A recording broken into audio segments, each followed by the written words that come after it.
میرے رسول پاک علیہ السلام نے فرمایا روزہ دار کو دو خوشیاں ملیں گی۔ ایک خوشی اس وقت ملتی ہے جب وہ افطار کرتا ہے، اور فرمایا ایک خوشی اس وقت ملے گی جب وہ اپنے رب سے ملاقات کرے گا، جب وہ اس سے ملے گا تو اس وقت روزہ دار کو خوشی ہوگی۔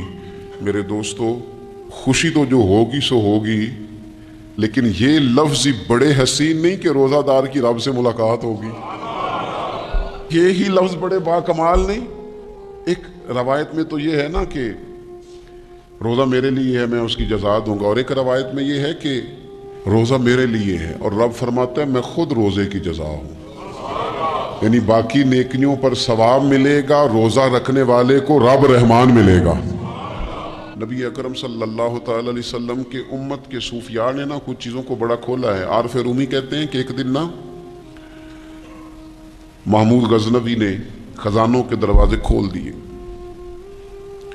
اور فرمایا بھئی میں نے آج ہر چیز کھول دی ہے، جو جس چیز پہ ہاتھ رکھے گا وہ اسی کی ہو جائے گی۔ لوگ دوڑے، کوئی سونے کی طرف، کوئی چاندی کی طرف، کوئی جائیدادوں کی طرف، کوئی خزانے کی کنجیوں کی طرف، کوئی بڑے بہترین گھوڑے اور اونٹوں کی طرف، لوگ دوڑ گئے، جو جس پہ ہاتھ رکھے گا اسی کا۔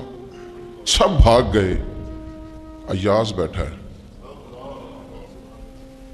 نہ وہ حسن میں رہی شوخیاں، نہ وہ عشق میں رہی گرمیاں، نہ وہ غزنوی میں تڑپ رہی، نہ وہ خم ہے زلف ایاز میں، وہ لذتیں کہاں۔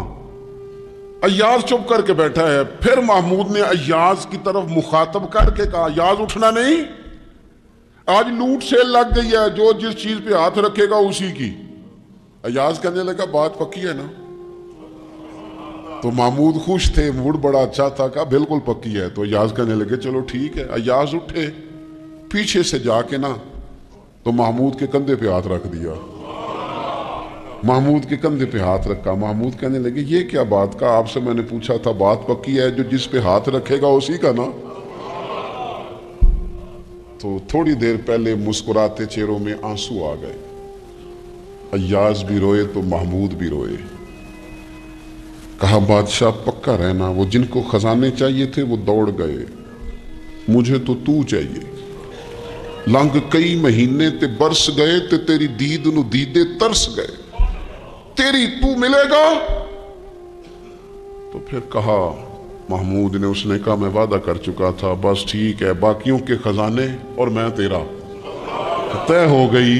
فرمایا باقی نیکیوں پر ثواب ملے گا، اور روزہ رکھنے والے کو رب رحمان ملے گا، اللہ کا قرب ملے گا۔ دیکھو نا، وہ خاص انسان کو کیفیت حاصل ہوتی ہے روزے میں، رب کے ہونے کا یقین۔ وہ جو صوفیاء کہتے ہیں نا مراقبہ کرو، وہ نصیب ہوتا ہے۔ یعنی کسی کو کیا پتا ہے اس کا روزہ ہے کہ نہیں، اکیلا ہے نا گھر میں، فریزر بھرا ہوا ہے، نہیں نہ کھاتا، کیوں؟ اسے پتا ہے میرا رب میرے ساتھ ہے، میرا رب مجھے دیکھ رہا ہے۔ بس یہ تصور توحید پکا ہو جاتا ہے رمضان، تو پھر اللہ تبارک و تعالیٰ کی بھی خاص رحمت اور کوئی خاص ہی اعزاز۔ حضور فرماتے ہیں جنت کے کئی دروازے ہیں، ایک باب الریان ہے، اس سے صرف روزہ دار گزریں گے۔ آواز ہوگا روزے والے آ جاؤ، وہ آ جائیں گے، فرمایا اس خاص دروازے سے گزرو۔ جب گزر جائیں گے تو فرمایا بند کر دو بھائی، اور کوئی نہیں گزرے گا یہاں سے، دروازہ ہی مخصوص ہے، ان کا اعزاز ہی ذرا زیادہ ہے۔ تو میرے عزیز، رمضان شریف کے اندر وہ منصب کا بس خیال رکھیں کہ میں روزہ دار ہوں، اس احتیاط کے ساتھ۔ اور دوسری جو رمضان کی چند عبادات ہیں نا، سب سے پہلی تو میں عرض کروں گا تراویح کے حوالے سے۔ یہ بات یاد رکھ لیں کہ نبی پاک علیہ الصلوۃ والسلام نے فرمایا جس نے ایمان اور احتساب کی نیت کے ساتھ رمضان میں قیام کیا، اللہ اس کے پچھلے سارے گناہوں کو معاف فرما دے گا۔ اور ایک مقام پر نبی پاک صلی اللہ تعالی علیہ وسلم نے بیان کیا، یہ مشکات میں موجود ہے، حضور فرماتے ہیں رمضان اور قرآن دونوں قیامت کے دن بندے کی شفاعت کریں گے۔ رمضان کہے گا یا اللہ میں نے اسے دن بھر کھانا کھانے سے باز رکھا، اور تیری بارگاہ کے حکم کے مطابق اس نے اپنے آپ کو ان چیزوں سے بچا کے رکھا۔ اور قرآن کہے گا مالک رات میں نے اسے نیند سے روکے رکھا۔ کیا مطلب؟ اس نے کھڑے ہو کے عبادت کی، اگرچہ اس سے مراد شارحین حدیث نے تراویح بھی لیا ہے، تہجد کی نماز بھی لیا ہے، صلاۃ اللیل بھی لی ہے، لیکن میرے عزیز یہ خاص ربط ہے قرآن مجید کے ساتھ تراویح کا۔ مسنون ہے رمضان کی راتوں میں قرآن مجید اور تراویح کا پڑھنا. اگر تھوڑی سی نا طبیعت میں صرف تبدیلی پیدا کی جائے، میں نے دیکھا ہے کہ جو لوگ کہتے ہیں نا میرا وقت بڑا قیمتی ہے، بڑی ساری جگہوں پہ آپ کو بیٹھنا پڑتا ہے، بیٹھیں آپ 2 گھنٹے بیٹھیں 3 گھنٹے بیٹھیں. میں نے دیکھا ہے لوگ جاتے ہیں کسی دفتر میں تو رات کو ہی چلے جاتے ہیں اس علاقے میں، کھڑے ہیں پاسپورٹ کے دفتر کھڑے ہیں، شناختی کارڈ کے دفتر کھڑے ہیں، امیگریشن کی لائنوں میں کھڑے ہیں. کچھ ذہن تو بنائیں کہ میں نے رات کھڑے رہنا ہے اور اپنے رب کی عبادت کرنی ہے. تراویح کو ذرا ذوق سے آپ اگر تھوڑا ارادہ کر لیں گے نا، یعنی کوئی ایسا مشکل کام نہیں. میری تو رائے یہ ہے کہ پہلے 3-4 دن ذرا جم کے ذہن بنائیں اور تھوڑا سا نا روٹین کو بدلنے کی کوشش نہ کریں. جس امام صاحب کے پیچھے تراویح شروع کریں کوشش کریں ساری وہیں پڑھیں. روٹین بدلنے سے بھی سستی آتی ہے. ایک دن یہاں گئے 2 دن وہاں گئے، تو یہ روٹین بدلنے سے بھی بعض اوقات سستی آتی ہے.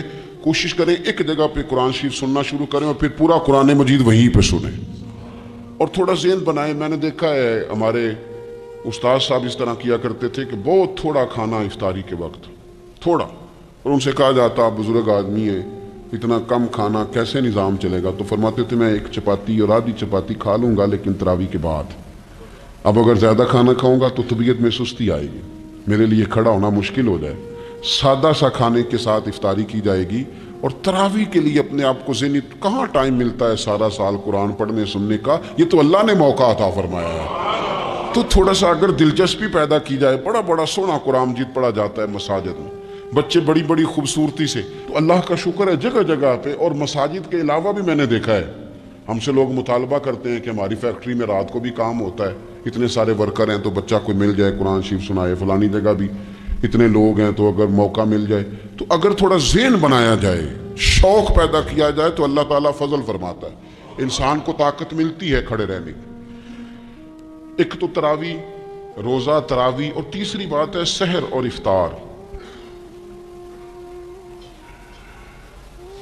یہ جو سحری اور افطار، یہودی جو تھے نا وہ سحری نہیں کرتے تھے، سحری کا نام و نشان نہیں تھا، روزہ رکھتے سحری نہیں کرتے.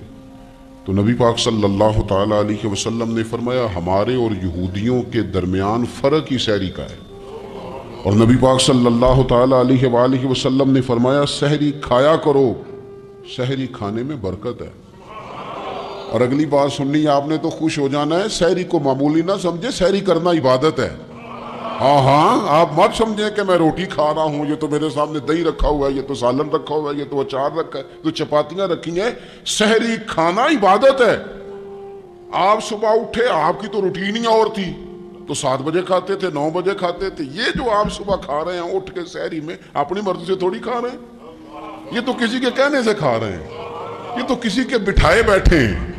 یہ جو سحری کا لنگر ہے یہ رب رسول کی رحمت کے ساتھ عطا ہوتا ہے، یہ کرم ہے، یہ اللہ رسول کے بٹھائے بیٹھے. کیا میرے رسول پاک صلی اللہ تعالی علیہ وآلہ وسلم نے بات کھولی ہے، ترغیب و ترہیب میں حدیث ہے. اللہ کرے یہ کبھی چسکا لگ جائے، یہ والا مزہ آ جائے تو پھر تو گھر میں دسترخوان نہیں بچھا ہوا ہوگا، پھر تو رنگ ہی کوئی اور ہوگا. حضور فرماتے اللہ تعالی اور اس کے فرشتے سحری کھانے والوں پر رحمتوں کا نزول فرماتے ہیں.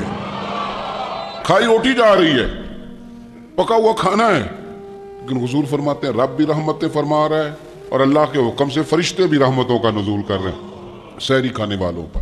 تو خوب توجہ سے، ذوق سے، شوق سے. اور پھر جو افطار کا معاملہ ہے، حضور فرماتے ہیں جب روزہ کھولنے والا روزہ کھولتا ہے تو جو دعا مانگتا ہے رب قبول فرما لیتا ہے. یعنی افطار کا وقت ایسا ٹائم ہے جو دعاؤں کی قبولیت کا وقت ہے. افطار کرنا بھی ہے، کرانا بھی ہے.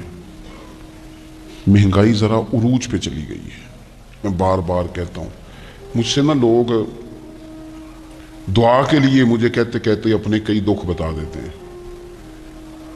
تھوڑا سا نا افطاریاں مہربانی فرمائیے گا سیاسی نہ کیجیے گا. وہ جن سے مال لیتے ہیں، وہ جن کو مال دیتے ہیں، وہ جن سے ووٹ لینے ہیں، وہ جنہوں نے ووٹ لینے ہیں، اس بنیاد پر سحر افطار کے بندوبست نہ کریں رضائے الہی کے لیے. میرے محبوب فرماتے جس نے رب کی رضا کے لیے کسی کو افطار کرایا جتنا ثواب اللہ روزہ رکھنے والے کو دے گا اتنا افطار کرانے والے کو بھی عطا کرے۔ اور ایک حدیث تو آپ پڑھیں گے تو جھوم جائیں گے، سنیں گے تو خوش ہو جائیں گے، المعجم الکبیر میں موجود ہے۔ نبی پاک علیہ السلام فرماتے ہیں جس نے حلال کھانے اور حلال پانی سے کسی کا روزہ افطار کرایا نا، ذرا دیکھنا غریبوں کے گھروں کو جھانکنا، ذرا اپنے عزیزوں میں ایک نظر دوڑا لینا، ذرا رمضان کی نیت کر کے رمضان سے پہلے ہی غرباء تک راشن پہنچا دینا، ان کی فکر دور ہو جائے، وہ پہلی شام ہی اپنے بچوں کے ساتھ آسودہ حال ہو کے بیٹھیں۔ دیکھ لینا یہ نہ ہو کہ ایک بھائی کھول کے کھا رہا ہو اور دوسرے کے بچے منتظر ہوں کہ آج سحر افطار میں کیا کرنا ہے۔ اپنے گلی محلے میں دیکھ لینا، ہم اس رسول کے ماننے والے ہیں جنہوں نے فرمایا میں اسے مومن ہی نہیں جانتا جو پیٹ بھر کے کھائے اور اس کا ہمسایہ بھوکا رہ جائے۔ تھوڑا سا اپنے ارد گرد نظر ڈال لینا۔ المعجم الکبیر میں حدیث موجود ہے، اللہ کے پیارے رسول صلی اللہ تعالی علیہ وسلم نے فرمایا جس نے حلال پانی سے حلال روٹی سے کسی کا روزہ افطار کرایا تو فرمایا فرشتے اس بندے کے لیے رمضان کے دنوں میں، رمضان کی گھڑیوں میں دعا کرتے ہیں، اور جناب جبریل امین اس کے لیے شب قدر کی رات دعا کرتے ہیں۔ حضرت جبریل شب قدر میں دعا کریں گے، خاص رات، یا اللہ اس بندے پر فضل فرما، اس نے تو غریب آدمی کو افطار کرا۔ یہ ایک عبادت ہے، اس عبادت کا خیال کریں۔ پھر اعتکاف آئے گا، رمضان کے آخری 10 دنوں کا اعتکاف۔ اسلام میں رہبانیت نہیں ہے، لیکن کبھی کبھی سب سے کٹ کے اپنے رب کے ساتھ جڑ جانا، کچھ رات کی عبادتیں، کچھ تنہائی کے اذکار، کچھ درود و سلام کا ذوق، یہ ان ساری خوبصورتیوں میں سے ایک خوبصورتی اعتکاف بھی ہے۔ اللہ کے پیارے رسول علیہ السلام ہمیشہ اعتکاف کرتے، اور حضرت عطا بن رباح رضی اللہ تعالیٰ عنہ کیسی خوبصورت بات ارشاد فرماتے ہیں، فرماتے ہیں معتکف تو اس آدمی کی طرح ہے جیسے کسی بندے کو کسی کے ساتھ کوئی کام پڑ جائے نا تو وہ جا کے اس کے دروازے پر بیٹھ جاتا ہے کہ جب تک میرا کام ہوگا نہیں میں جاؤں گا نہیں۔ فرماتے ہیں یہ اعتکاف والا بھی آ کے رب کریم کے گھر بیٹھ گیا ہے کہ جب تک تو معاف نہیں کرے گا میں جاؤں گا نہیں، جب تک تو بخشش نہیں کرے گا میں اس دروازے سے ہٹوں گا نہیں۔ حضرت ابن عباس رضی اللہ تعالیٰ عنہ نبی پاک علیہ السلام کے روضہ انور کی طرف اشارہ کر کے کہا کرتے تھے زیادہ دیر نہیں ہوئی، اشارہ کر کے کہتے تھے زیادہ دیر نہیں ہوئی، اس روضہ مبارک میں آرام فرما۔ رسول رحمت علیہ السلام سے میں نے اپنے کانوں سے سنا ہے، اور جب یہ بات ارشاد فرماتے تھے تو روتے بھی تھے۔ فرماتے ہیں میں نے خود نبی پاک علیہ السلام سے سنا ہے کہ جو شخص اللہ تعالیٰ کی رضا کے لیے ایک دن کا بھی اعتکاف کرے گا نا، اللہ تبارک و تعالیٰ اس کے اور جہنم کے درمیان 3 خندقوں کی آڑ بنا دے گا، اور فرمایا ان کی مسافت زمین و آسمان سے بھی زیادہ ہوگی۔ یہ 3 خندقیں اتنی بڑی جن کی چوڑائی زمین آسمان سے بھی زیادہ ہوگی، ایک دن اعتکاف کر لے تو اللہ اس بندے کو دوزخ سے اتنا دور فرما دے گا۔ بہت سارے لوگ ہیں جن کو بڑا ٹائم ملتا ہے چھٹیاں گزارنے کے لیے، کبھی کسی سیاحتی مقام پر، کبھی کسی سیاحتی مقام پر، خرچہ بھی مل جاتا ہے، کام بھی ہو جاتا ہے، سارے سلسلے ہی بن جاتے ہیں، بڑی بڑی جگہوں پہ لوگ جا کے ٹائم گزارتے ہیں۔ تو ایسا نہ ہو کہ 10 دن اللہ کے گھر میں بھی گزارے جائیں۔ علماء نے لکھا ہے کہ کوشش تو کریں ہر سال اعتکاف ہو، نہ ہو سکے تو چلو چند سالوں کے بعد ہو جائے، اور فرماتے ہیں کہ زندگی میں ایک دفعہ تو اس سنت کو ضرور ادا کرنا چاہیے۔ کوئی بندہ ایسا نہ ہو جو محروم رہ جائے، زندگی میں ایک بار صحیح پر اعتکاف کے ساتھ اپنے آپ کو وابستہ ضرور کرے۔ رمضان المبارک کے اندر آخری اشرا شب قدر کی تلاش کا اشرا ہے۔ اللہ کے پیارے رسول صلی اللہ تعالی علیہ وسلم ان 10 دنوں میں خود بھی عبادت کرتے تھے اور گھر والوں کو بھی جگایا کرتے تھے، اور اپنے اہل خانہ کو تاکید فرماتے تھے کہ اٹھو اٹھو، آگے بڑھو، یہ آرام کرنے کے دن نہیں ہیں۔ ہمارے ہاں یہ ہوتا ہے کہ وہ جو آخری 10 دن زیادہ عبادت کے تھے، شب قدر کی تلاش کے تھے، وہ آخری 10 دن سارے بازار میں گزر جاتے ہیں، کپڑے سلوائے جا رہے ہیں، کپڑے خریدے جا رہے ہیں، جوتے خریدے جا رہے ہیں، واپس کیے جا رہے ہیں، دوبارہ لیے جا رہے ہیں، سفر ہو رہا ہے، آنا جانا ہو رہا ہے، عیدیاں بٹ رہی ہیں۔ تو یہ سارے کام جو آخری عشرے میں کرنے ہیں، جو زیادہ عبادت کے دن تھے، وہ سارے کام تو رمضان سے بھی پہلے کر لینے چاہیے۔ کپڑے رمضان سے پہلے خریدے جائیں، پہلے سلوا لیے جائیں، جوتے پہلے لے لیے جائیں، ضرورت کے کام پہلے کر لیے جائیں، جہاں آپ کو جو بانٹنا ہے وہ رمضان سے پہلے کریں۔ وہ مفت کی اپنے دل کو مطمئن کرنا کہ اب میرے پاس یہ بڑے میں خیر کا کام کرنے نکلا ہوا ہوں، میں عیدی بانٹنے جا رہا ہوں، یہ پہلے بانٹنے تھے۔ یہ عجیب بات ہے کہ جو زیادہ وقت مسجد میں گزارنے کا ٹائم تھا وہ سارا ہم نے ضائع کر دیا، وہ ادھر ادھر بازاروں کی نظر ہو گیا، میل ملاپ کی نظر ہو گیا۔ تو اگر چیزوں کو مرتب کیا جائے، میں تو دوستوں سے کہا کرتا ہوں، زکوٰۃ کا حساب، صدقات کا حساب، صدقات فطر کا حساب، جتنے بھی روٹین کے کام ہیں اس کو کوشش کریں رمضان شریف سے پہلے آپ ترتیب دیں، آپ ان چیزوں کو پہلے سے مرتب کریں تاکہ وہ بہترین ہو جائیں۔ ہم تو اس دین کے ماننے والے ہیں جہاں نیت کرو تو اجر شروع ہو جاتا ہے۔ آپ رمضان کی نیت سے جو آج خرچ کریں گے اس کو اللہ تعالیٰ رمضان کے ثواب کے برابر ہی اجر عطا فرمائے گا۔ لیکن وہ ہم نا کچھ لوگ بڑا ایک صاحب مجھ سے کہنے لگے جی میں نے سنا صدقہ فطر آخری عشرے میں ہی دینا چاہیے۔ میں نے کہا آپ کا پروگرام تب دینے کا، اس لیے آپ نے یہ گڑا کر کے سن لیا، ذرا اس کو آپ نے زیادہ غور سے سن لیا ہے۔ آپ جب ضرورت محسوس کریں، جب آپ سمجھیں کہ کسی کو ضرورت ہے، ضرورت کے وقت کوئی چیز کام نہ آئی تو پھر کب جا کے کام آئی۔ تو میری آپ سے یہ اپیل رہے گی کہ پہلے سے چیزوں کو مرتب کریں، معاملات کو پہلے سے طے کریں۔ وہ لوگ بڑے اچھے ہوتے ہیں جو وقت پر منصوبہ بندی کرتے ہیں، جو چیزوں کو ٹائم پہ مرتب کرتے ہیں۔ وہ ٹائم جو ہمارا بالکل اللہ کی بارگاہ میں حاضری کا ہے، عبادات کا ہے، اگر وہ سارا گاڑیوں کی نظر ہو جائے گا، اسفار کی نظر ہو جائے گا تو ہم نے حاصل کیا کیا۔ ایک بات آخر میں بڑے درد کے ساتھ آپ کی خدمت میں عرض کرنی ہے، ہر سال کہتا ہوں، اس سال بھی کہوں گا، ذاتی اخراجات کو کچھ کم کیا جائے۔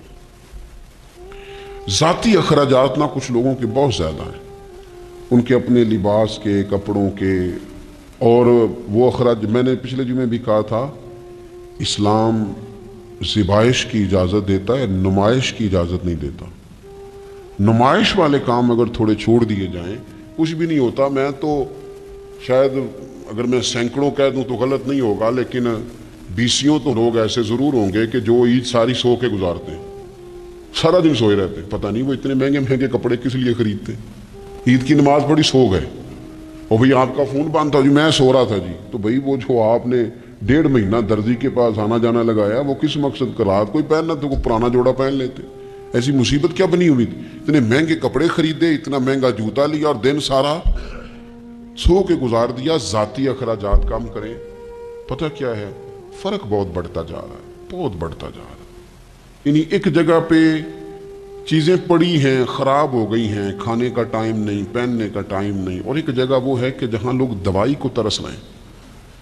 گندم امیر شہر کی ہوتی رہی خراب، اور بچی کسی غریب کی فاقوں سے مر گئی، اور کسی نے کہا تھا کہ غریب شہر تو فاقوں سے مر گیا لیکن امیر شہر نے ہیرے سے خودکشی کر لی، اللہ معاف فرمائے۔ تو بہت ساری جگہوں پہ لوازمات زیادہ ہیں، اخراجات زیادہ ہیں، تکلفات زیادہ ہیں۔ اس رمضان میں مہنگائی کا جو زور ہے، حالات کی جو سنگینی ہے، اور تھوڑا پیچھے جائیں تو غریب علاقوں میں جس قسم پرسی کے ساتھ لوگ اپنا وقت بتا رہے ہیں، اگر صرف امیر لوگ اپنے کچھ ذاتی اخراجات کو کنٹرول کرنے میں کامیاب ہو جائیں تو بڑے سارے لوگ ایسے ہیں جن کے لیے وہ خوشیاں بانٹنے کا ذریعہ بنیں گے، اسباب۔ اور ویسے بھی زندگی سادہ کریں، آسان ہو جائے گی۔